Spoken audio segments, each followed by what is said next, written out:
आज हम पढ़ेंगे Bihar board class 9 Sanskrit notice क्या चौथा पाठ यानी चत्वारो वेदा।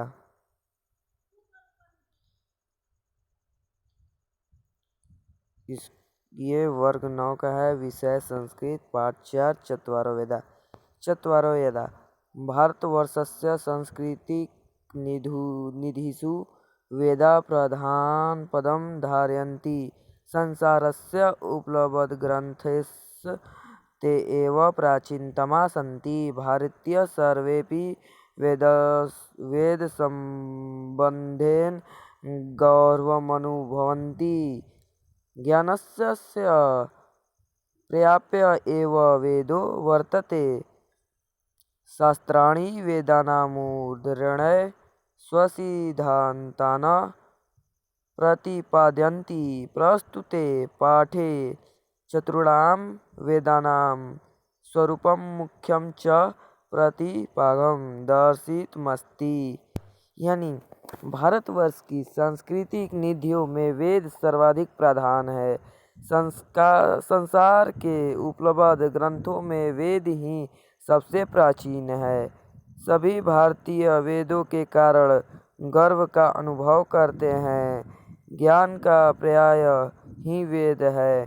वेदों के उद्धरण से ही अन्य शास्त्र अपने सिद्धांतों का प्रतिपादन करते हैं। इस पाठ में चारों वेदों का स्वरूप और मुख्य प्रतिपादित विषय को बताया गया है। जैसे पहला, अस्माकं प्राचीना संस्कृतिरेदेषु सुरक्षिता वर्तते। संसारस्य च प्राचीनतमं साहित्यं वेदेषु उपलभ्यते। सप्तसिन्धुप्रदेशे निवसन्तः ऋषयस्तात्कालिकं सर्वज्ञानं वेदरूपं धारयन्। विशेषतो यज्ञसञ्चालनाय एकस्यापि वेदस्य चत्वारि रूपाणि कृतान्यासन्। एत एव चत्वारो वेदा इति परम्परा प्रवृत्ता। ते च वेदा ऋग्वेद, यजुर्वेद, सामवेद,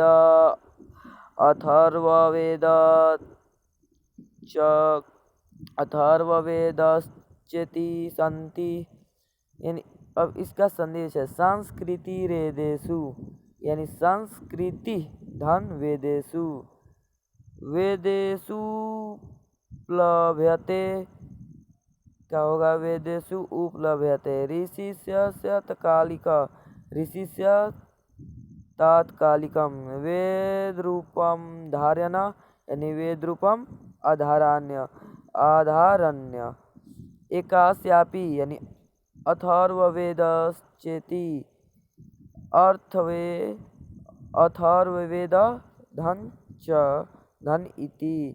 एकस्य धन अपि कृतन्यास यानी कृतानि धन आसन। शब्दार्थ में वेदेषु वेदों में उपलभ्यते पाया जाता है। निवसंत निवास करते। उस समय की धारण किया। प्रवृत्ता प्रचलित हुए।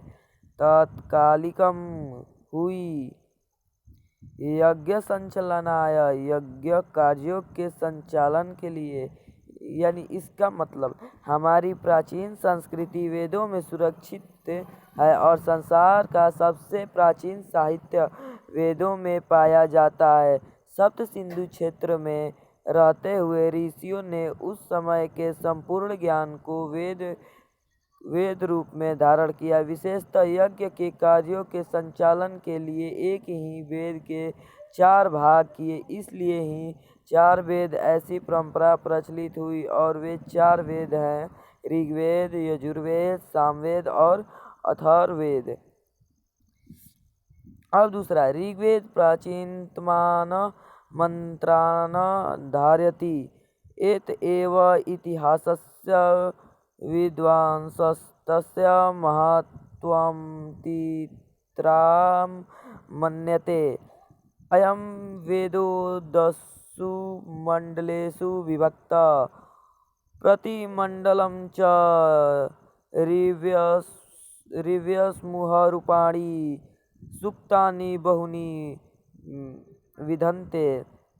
सूक्तानां देवता हरिस्य छन्दांसि च पृथक् सन्ति।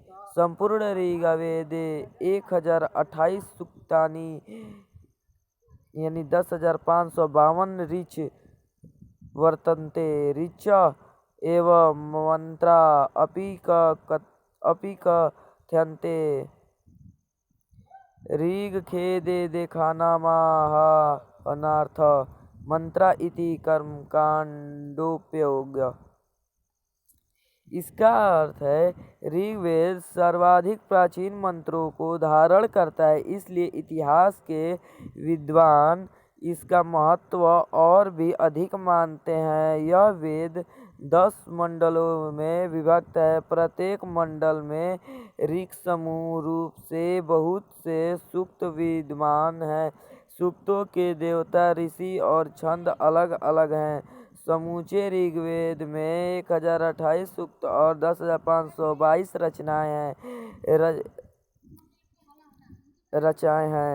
रचनाएं ही मंत्र भी कहे जाते हैं। ऋग्वेद में देवताओं के आवाहन के लिए मंत्र हैं जो कर्मकांड के लिए उपयोगी है। अब तीसरा यजुर्वेद। शुक्ल कृष्ण रूपेण द्विविध प्रायेण शुक्ल यजुर्वेद एव उत्तर भारते प्रचलित। तस्मिन् चत्वारिंशदध्याया सन्ति। अध्यायेष्वनेकगगपगात्मका मंत्रा सन्ति। तेषु मुख्यतो विविध कर्म संपादनाय विधयो दर्शिता। यजुर्वेदस्य अर्थ एव वर्तते। यज्ञवेद प्रचलिते शुक्ल यजुर्वेद 1975 मंत्रा संकलिता। यज्ञस्य वेदस्य व्यापक प्रयोग। इसका अर्थ है यजुर्वेद शुक्ल यजुर्वेद और कृष्ण यजुर्वेद 2 रूपों में है।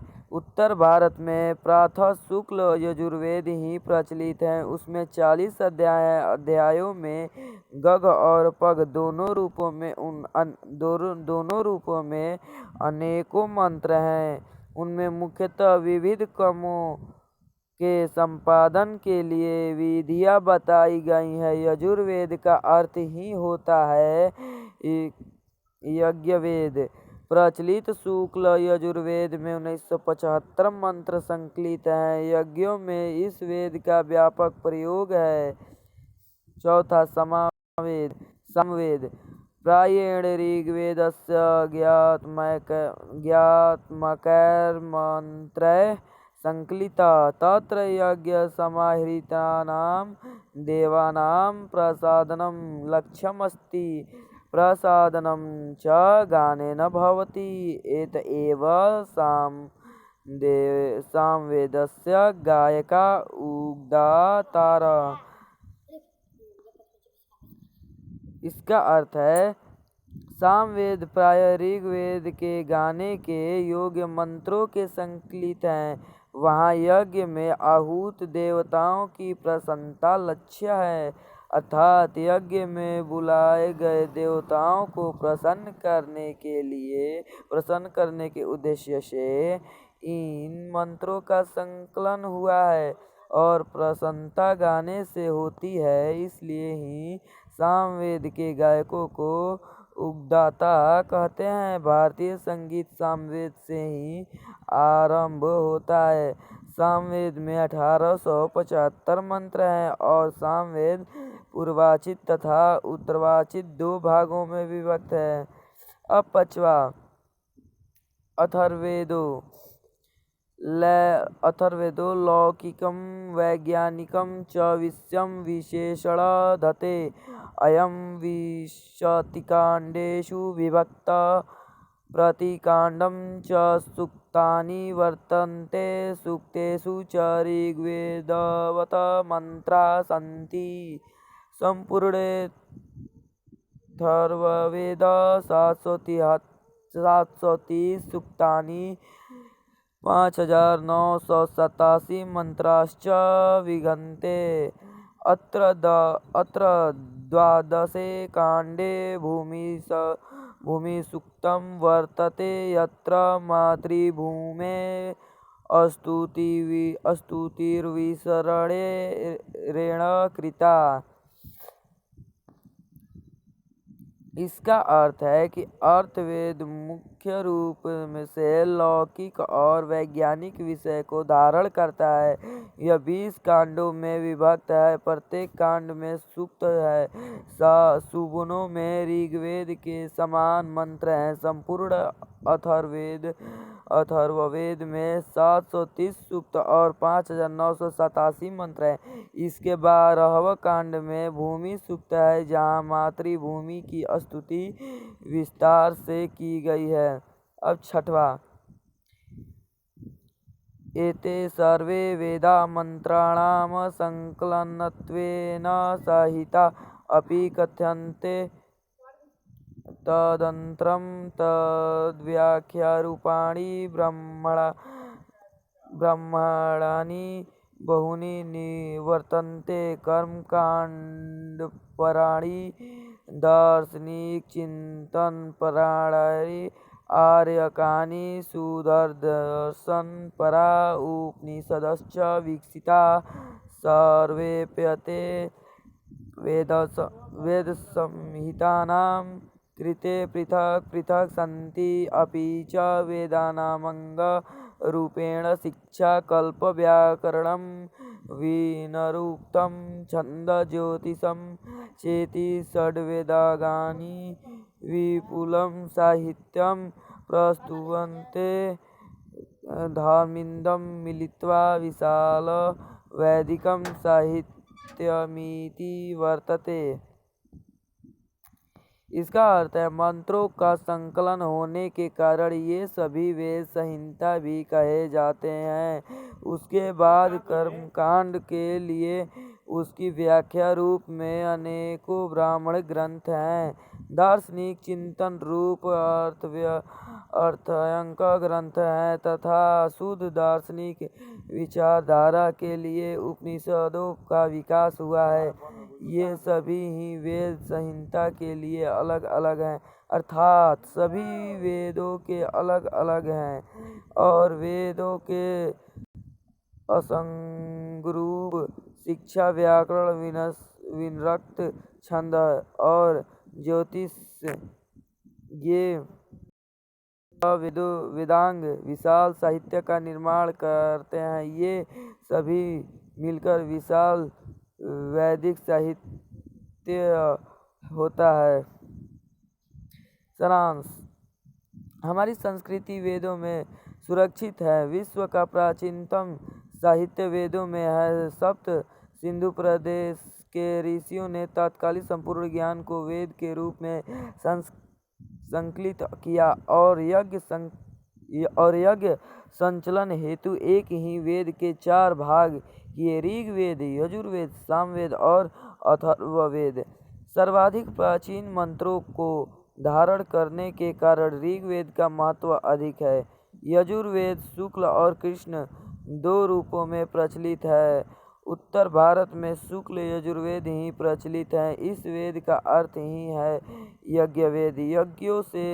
यज्ञों में इस वेद का व्यापक प्रयोग है। ऋग्वेद के गाने योग्य मंत्रों के संकलन में सामवेद बना है। यह पूर्वार्चित और उत्तरवार्चिक 2 भागों में विभक्त है।